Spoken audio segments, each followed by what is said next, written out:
தமிழகத்தில் தேசவிரோத சக்திகளை ஊக்குவிப்பதுதான் பல அரசியல் தலைவர்களுடைய முதல் வேலையாக இருக்கிறது.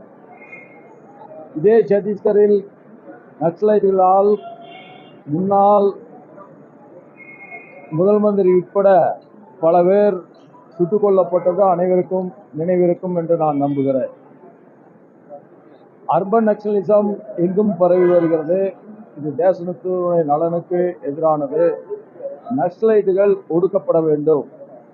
தீவிரவாதம் எந்த உருவில் வந்தாலும், அது சிவப்பு உருவில் வந்தாலும், இஸ்லாமிய தீவிரவாதமாக இருந்தாலும், எந்த தீவிரவாதமாக இருந்தாலும் அது கடுமையாக இரும்பு கரம் கொண்டு அடக்கப்பட வேண்டும். அப்பொழுதுதான் தேசத்தினுடைய வளர்ச்சிக்கும் அமைதிக்கும் அது உதவும்.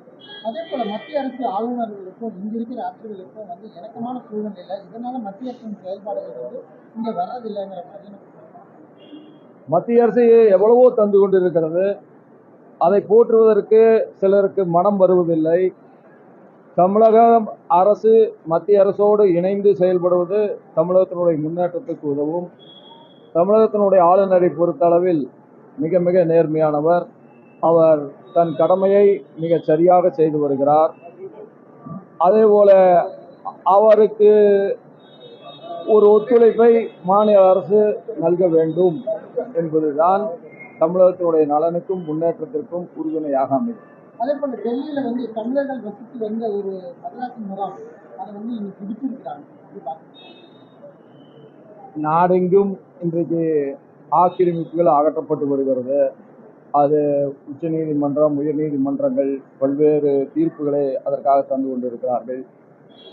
அது போன்ற நேரங்களில் சில முடிவுகள் தவிர்க்க இயலாததாக தான் இருக்கு. இந்தியாவில் உள்ள அனைத்து பகுதிகளிலுமே இந்த டாஸ்மாக் பிரச்சனை அதிகமாக இருக்கு.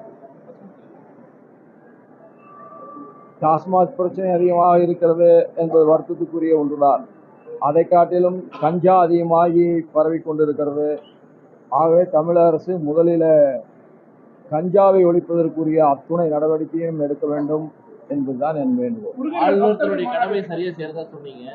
தமிழ்நாடு அரசு ஒத்துக்கோன்னு சொன்னீங்க. ஆனா தமிழ்நாடு சட்டமன்றத்தில் நிறைவேற்றப்பட்ட தீர்மானங்கள் ஒத்துழைக்காம உச்ச நீதிமன்றம் கடுமையா ஆளுநரை கண்டிச்சிருக்கு, கடமை செய்யலன்னு. ஆனா நீங்க செஞ்சீங்கன்னு சொல்றீங்க. அந்த உச்ச நீதிமன்றத்தை பொறுத்தளவில் உச்ச நீதிமன்றம் இருவேறு தீர்ப்புகளை தந்திருக்கிறது.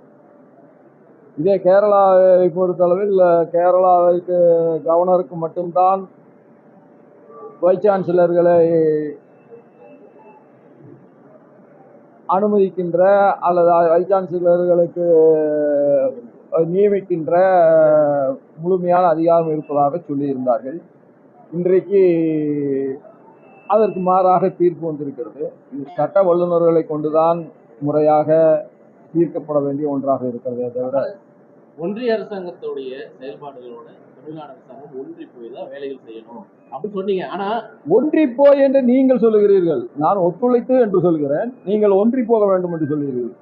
மத்திய அரசோடு ஒன்றிய அரசு என்பதே முதல் தவறு. ஒன்றிய அரசு என்று சொன்னால் மாநிலத்தில் இருக்கிறது என்ன, பஞ்சாயத்து அரசா? யூனியன் கவர்மெண்ட் தமிழ் அதானே. அது எதுக்கு நீங்க அப்படி ஏன் சொல்கிறீர்கள்? அப்படி யாரும் சொல்லவே இல்லை. நீங்கள் வேண்டும் என்ற பிரிவினைவாதத்தை திணிக்கின்றீர்கள். இதனால் தான் பல்வேறு உங்களுடைய எண்ணம் தவறாக இருக்கின்ற காரணத்தால் தான் நீங்கள் உங்களை யார் மொழிபெயர்க்க சொன்னார்கள்? இதுவரை இல்லாத மொழிபெயர்ப்பை இப்பொழுது ஏன் தருகிறீர்கள்? இந்த அரசு இப்பொழுது வந்த பின்புதான் இந்த அரசு இப்பொழுது வந்த பின்புதான் இது போன்ற மொழிபெயர்ப்புகள் எல்லாம் வருகிறது. தயவு செய்து நீங்கள் மிகவும் புத்திசாலி என்று சன் டிவியில இருந்து கொண்டு கேள்வி கேட்டுக்கொண்டிருக்கிறார்கள். உங்களை விட நாடு முக்கியம். உங்களை விட இந்த நாட்டினுடைய ஐக்கியம் முக்கியம். உங்களை விட இந்த நாட்டினுடைய ஒற்றுமை முக்கியம்.